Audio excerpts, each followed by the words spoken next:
तो वेलकम दोस्तों, स्वागत आप सभी का आपके अपने YouTube channel OS study YouTube channel में। आज का जो लेक्चर होने वाला है इसमें अपन बात करने वाले हैं आपके पीवाई के क्वेश्चन, आपके जीके जीएस के इम्पोर्टेंट क्वेश्चन के बारे में, जो आपके एग्ज़ाम में ऐसे के ऐसे आपको छपे हुए मिलेंगे 100%। तो क्लास को बीच में छोड़कर नहीं जाना है, क्लास को आपको एंड तक देखना है, क्योंकि इसमें आपको सभी क्वेश्चन क्या मिलेंगे, आपको ओपी लेवल क्वेश्चन मिलेंगे। क्या मिलेंगे? ओपी क्वेश्चन मिलेंगे, वेरी इंपॉर्टेंट क्वेश्चन मिलेंगे। तो इसलिए आपको क्लास को एंड तक देखना है, क्लास को बीच में छोड़कर नहीं जाना है। फर्स्ट क्वेश्चन देखिए, आज की क्लास का जो पहला क्वेश्चन दिया हुआ है इसे देखिए। सौर सेल को बनाने में किस तत्व का प्रयोग किया जाता है? तो कमेंट बॉक्स में बताना है कि जो सौर सेल होता है इसको बनाने में किस पदार्थ आपके कौन से तत्व का प्रयोग किया जाता है। सबसे पहले मैं आपको बता देता हूँ, जो सौर सेल होता है वो क्या करता है, प्रकाश ऊर्जा को विद्युत ऊर्जा में बदलता है। इसे आपको नोट कर लेना है। सौर सेल का जो काम होता है वो क्या होता है, प्रकाश ऊर्जा को विद्युत ऊर्जा में कौन बदलता है, आपका सौर सेल बदलता है। इसे आपको नोट कर लेना है। यह आपका फर्स्ट क्वेश्चन एग्जाम में ऐसे कैसे आपको छपा हुआ मिल सकता है, इसलिए आपको नोट कर लेना है। अर्धचालक जो तत्व होते हैं इनका प्रयोग किया जाता है, और अर्धचालक जो तत्व होते हैं वो दो तत्व होते हैं। एक तो आपका अर्धचालक तत्व कौन सा होता है, जर्मेनियम होता है। कौन सा होता है? जर्मेनियम होता है। और एक आपका कौन सा होता है, सिलिकॉन होता है। कौन सा होता है? सिलिकॉन होता है। इसे नोट कर लेना है। तो सौर सेल में आपके अर्धचालक तत्व सिलिकॉन का प्रयोग किया जाता है। राइट आंसर क्या हो जाएगा आपका? बी ऑप्शन हो जाएगा। अब चलते हैं अगले क्वेश्चन पे। अगला क्वेश्चन देखिए, अगला क्वेश्चन क्या दिया हुआ है। नेक्स्ट क्वेश्चन देखते हैं। दिल्ली में 3 से 14 अक्टूबर 2010 तक आयोजित राष्ट्रमंडल खेलों में दीपिका कुमारी को स्वर्ण पदक किसमें मिला था, ये आपको बताना है। महिलाओं की तीरंदाजी में, महिलाओं की फ्री स्टाइल कुश्ती में, या फिर महिलाओं का भोरोताल। तो फ्री स्टाइल कुश्ती कुश्ती यानी आपके 67 केजी में, या फिर आपके भोरोताल यानी 50 केजी में, या फिर आपके महिलाओं की तीरंदाजी यानी एकल स्पर्धा में। तो बताना है कि किस में मिला था, एकल स्पर्धा में। तो यहाँ से जो राइट आंसर हो जाएगा वो क्या हो जाएगा, दीपिका कुमारी को स्वर्ण पदक मिला था महिलाओं की तीरंदाजी के लिए, एकल स्पर्धा में मिला था। राइट आंसर क्या हो जाएगा? ए ऑप्शन हो जाएगा। किस में मिला था? एकल स्पर्धा में मिला था। इसे आपको नोट कर लेना है। और किन्हें किन्हें मिला था? दीपिका कुमारी को मिला था, बोमबाइला देवी, लेसराम तथा डोला बनर्जी प्रसिद्ध भारतीय धुरंधर थे, जिन्हें क्या मिला था? स्वर्ण पदक मिला था। इसे आपको नोट कर लेना है। राइट आंसर आपका क्या हो जाएगा? ए ऑप्शन हो जाएगा। अब चलते हैं अगले क्वेश्चन पे। अगला क्वेश्चन दिया हुआ है, इससे पहले आपको एक क्वेश्चन का आंसर देना है। नरोरा परमाणु संयंत्र कहाँ पर स्थित है, बताइए। जो आपका नरोरा परमाणु संयंत्र है ये आपके कहाँ पर स्थित है? परमाणु संयंत्र जो है वो आपके कहाँ पर स्थित है? तो नरोरा परमाणु जो संयंत्र है ये आपके उत्तर प्रदेश में स्थित है। कहाँ पर स्थित है? उत्तर प्रदेश में स्थित है। इसे आपको नोट कर लेना है। ये क्या है? इंपॉर्टेंट क्वेश्चन है, इसे आपको नोट करना है। अब मैं आपसे एक क्वेश्चन पूछ लेता हूँ, भारत रत्न से रिलेटेड क्वेश्चन, जो एग्जाम में ऐसे कैसे पूछा जाता है। एग्जाम में जो पूछा गया क्वेश्चन है भारत रत्न का, उस क्वेश्चन के बारे में बात करते हैं। भारत रत्न के बारे में मैं आपको कुछ बता देता हूँ। 2019 में भारत रत्न 3 व्यक्तियों को मिला था। एक तो किन्हें मिला था? भूपेन हजारिका जी को मिला था। इससे आपको नोट कर लेना है। दूसरा किन्हें मिला था? आपके किन्हें मिला था? नानाजी देशमुख को मिला था। किन्हें मिला था? नानाजी देशमुख को मिला था। इससे आपको नोट कर लेना है। और थर्ड व्यक्ति कौन थे जिन्हें मिला था? प्रणब मुखर्जी को मिला था। इसे आपको नोट कर लेना है। किन्हें मिला था? प्रणब मुखर्जी को मिला था। और इनसे रिलेटेड जो आपके रतन से रिलेटेड जो क्लास है वो मैंने पीछे की क्लासेस में आपको, काफ़ी क्लासेस में आपको इनसे जो नॉलेजेबल जो क्वेश्चन होते हैं उनके बारे में आपको बताया है। तो उन क्वेश्चन को आपको ज़रूर से देखना है, क्योंकि वहीं से आपके क्वेश्चन क्या होते हैं, आपको छपे हुए मिलते हैं। अगला जो क्वेश्चन दिया हुआ है इसे देखें। नेक्स्ट क्वेश्चन, कथकली जो नृत्य है किस राज्य से संबंधित है? तो मैं आपको काफ़ी बार बताता हूँ। 8 क्या होते हैं? आपके शास्त्रीय नृत्य होते हैं, जिनमें आपके कौन कौन से होते हैं। एक तो आपका क्या होता है? भरतनाट्यम होता है। क्या होता है? भरतनाट्यम होता है। ये आपके कहाँ का शास्त्रीय नृत्य है? तमिलनाडु का शास्त्रीय नृत्य है। नोट कर लेना है। दूसरा आपका कौन सा होता है? मोहिनी अट्टम होता है, जो आपके कहाँ का शास्त्रीय नृत्य है? केरल राज्य का शास्त्रीय नृत्य कौन सा है? मोहिनी अट्टम है। इसे आपको नोट कर लेना है। तो जो यहाँ से सबसे पहले बात कर लेते हैं, कथकली जो नृत्य है वो किस राज्य से संबंधित है। तो मैं आपको बोल के बता देता हूँ, थोड़ा सा आपको रिवीजन के अनुसार बता देता हूँ। जो आपका भरतनाट्यम हो जाएगा ये आपके तमिलनाडु राज्य का हो जाएगा, इसे आपको नोट कर लेना है। सेकंड नंबर पे आपका आता है मोहिनी अट्टम। कौन सा आता है? मोहिनी अट्टम आता है, ये आपके केरल राज्य का हो जाएगा। थर्ड नंबर पे कौन सा आता है? ओडिसी आता है, ये आपके ओडिशा राज्य का हो जाएगा। फोर्थ नंबर पे आपका कौन सा आता है? सत्रिय आता है, ये आपके असम का हो जाएगा। फिफ्थ नंबर पे आपका कौन सा आता है? कथक आता है, ये आपके यूपी का हो जाएगा। और आपके 6 नंबर पे कौन सा आता है? कुचिपुड़ी आता है, ये आपके आंध्र प्रदेश का हो जाएगा। और आपके 7 नंबर पे कौन सा आता है? केरल का एक और आता है, जिसे क्या बोला जाता है? केरल का कुटियाटम या फिर कथकली बोला जाता है। एक और आता है आपका, क्या आता है? कथकली आता है, ये आपके केरल का हो जाएगा। राइट आंसर यहाँ से आपका क्या हो जाएगा? ए ऑप्शन हो जाएगा। 8 आपके शास्त्रीय नृत्य होते हैं, इनसे रिलेटेड भी मैंने काफ़ी क्वेश्चन आपको बताए हैं। पीछे की क्लासेस को आपको देखना है प्लेलिस्ट में जाके। नेक्स्ट क्वेश्चन जो दिया हुआ है इसे देखिए। भारत का राष्ट्रीय वृक्ष कौन सा है? इनमें से आपको बताना है। खेजड़ी है, पीपल है, आम है या फिर बरगद है? बताइए। तो भारत का जो राष्ट्रीय वृक्ष होता है वो क्या होता है? खेजड़ी जो होता है इसे राजस्थान का राज्य वृक्ष कहा जाता है। राइट आंसर आपका ए ऑप्शन नहीं होगा। क्यों?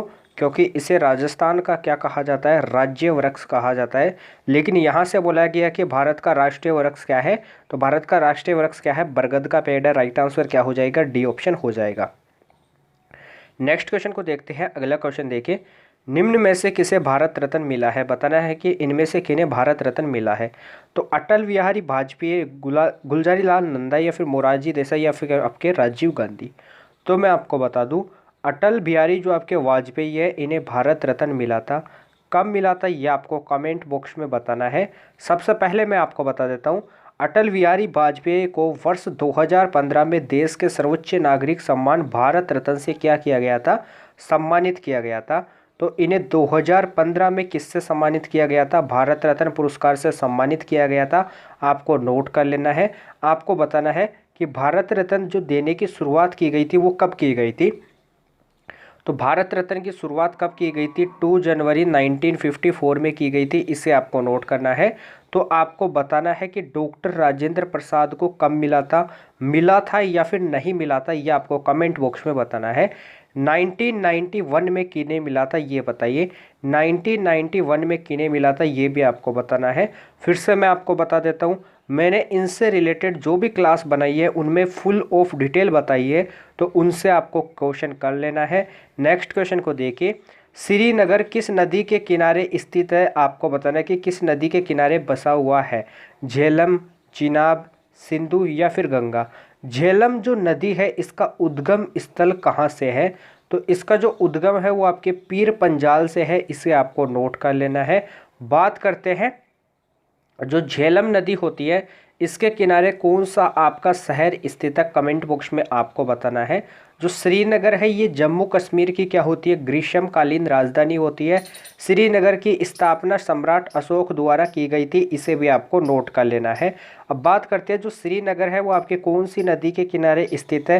तो ये आपके झेलम नदी के किनारे स्थित है। राइट आंसर आपका क्या हो जाएगा? ए ऑप्शन हो जाएगा। अब चलते हैं नेक्स्ट क्वेश्चन पे। जो अगला क्वेश्चन दिया हुआ है इसे देखिए।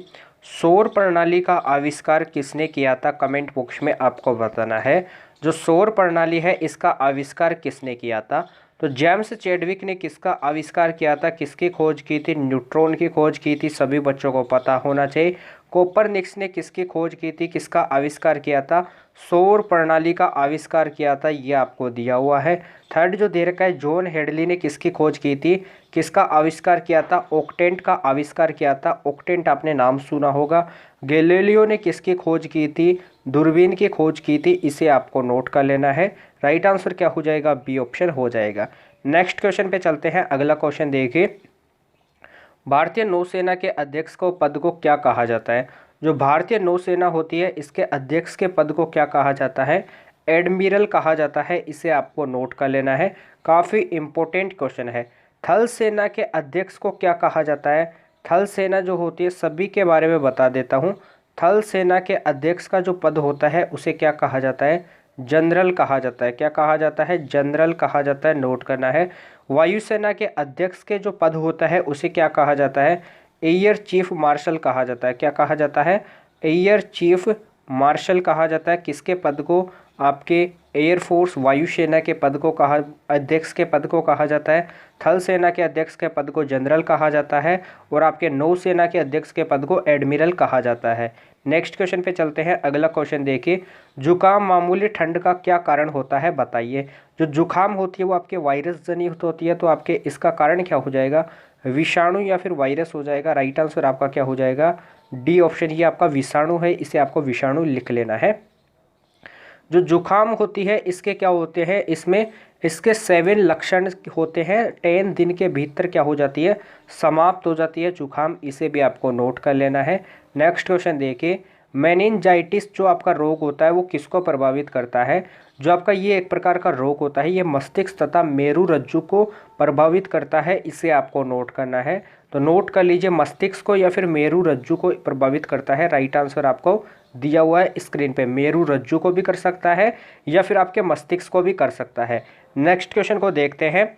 आपके भारतीय संविधान में समवर्ती सूची किसके संविधान से ली गई है? तो भारतीय संविधान में जो समवर्ती सूची है ये आपके ऑस्ट्रेलिया से ली गई है। राइट आंसर क्या हो जाएगा? सी ऑप्शन हो जाएगा। अगले क्वेश्चन पे चलते हैं। अगला क्वेश्चन देखिए, नेक्स्ट क्वेश्चन आपको क्या दिया हुआ है? अगला क्वेश्चन दिया हुआ कि सरकारी संपत्ति को नष्ट न करना एक प्रकार का क्या है? कानूनी कर्तव्य, सकारात्मक कर्तव्य, नागरिक कर्तव्य या फिर आपके मौलिक कर्तव्य।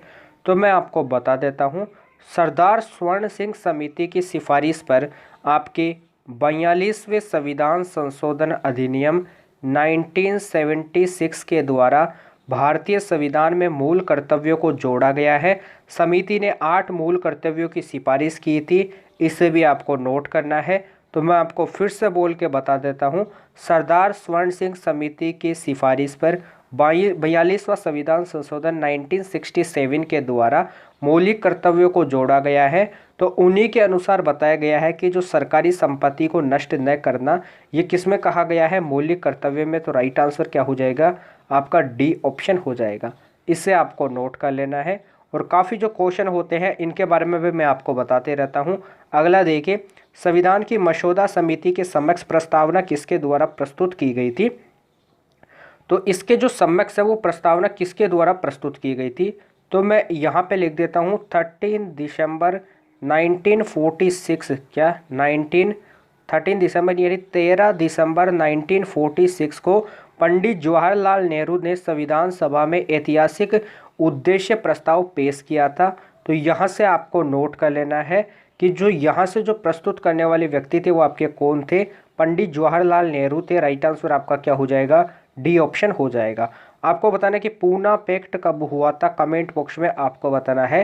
काकेरी ट्रेन डकैती कब हुई थी, ये भी आपको बताना है। काकोरी ट्रेन डकैती कब हुई थी। रोलेट एक्ट भारत कब आया था, ये भी कमेंट बॉक्स में बताना है। रोलिंग प्लान को भारत लेकर आने वाले कौन थे बताइए। रोलिंग प्लान को भारत कौन लेके आए थे? मोरारजी देसाई लेके आए थे या फिर कौन, आपको कमेंट बॉक्स में बताना है। नेक्स्ट क्वेश्चन के बारे में बात करते हैं। लोकसभा के लिए सबसे पहले आम चुनाव कब आयोजित हुए थे, आपको बताना है। तो लोकसभा के लिए सबसे पहले आम चुनाव जो थे वो आपके 1951 से लेकर 52 तक आयोजित हुए थे। राइट आंसर बी ऑप्शन हो जाएगा।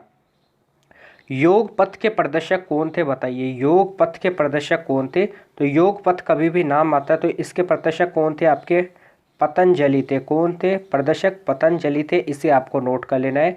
त्रिरत्न के बारे में मैंने आपको काफ़ी बार बताया है। त्रिरत्न आपके कौन कौन से होते हैं, त्रिरत्न को आपको नोट कर लेना है। त्रिरत्न में आपका सबसे पहला आपका क्या होता है? सम्यक ज्ञान होता है। क्या होता है? सम्यक ज्ञान होता है। सेकंड नंबर पे आपका क्या आ जाता है? सम्यक दर्शन आ जाता है, इसे आपको नोट कर लेना है। और थर्ड नंबर पे आपका क्या आ जाता है? सम्यक चरित्र आ जाता है। ये आपके क्या हो जाएंगे?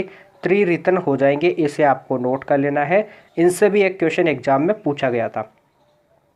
तो आज के क्लास में जो आपका अगला क्वेश्चन दिया हुआ है इसे देखिए। लगान फिल्म का निर्देशक निम्नलिखित में से कौन है बताना है। जो लगान फिल्म है इसका निर्देशक कौन है? आशुतोष गोवारिकर है। कौन है? आशुतोष गोवारिकर। राइट आंसर आपका ए ऑप्शन हो जाएगा।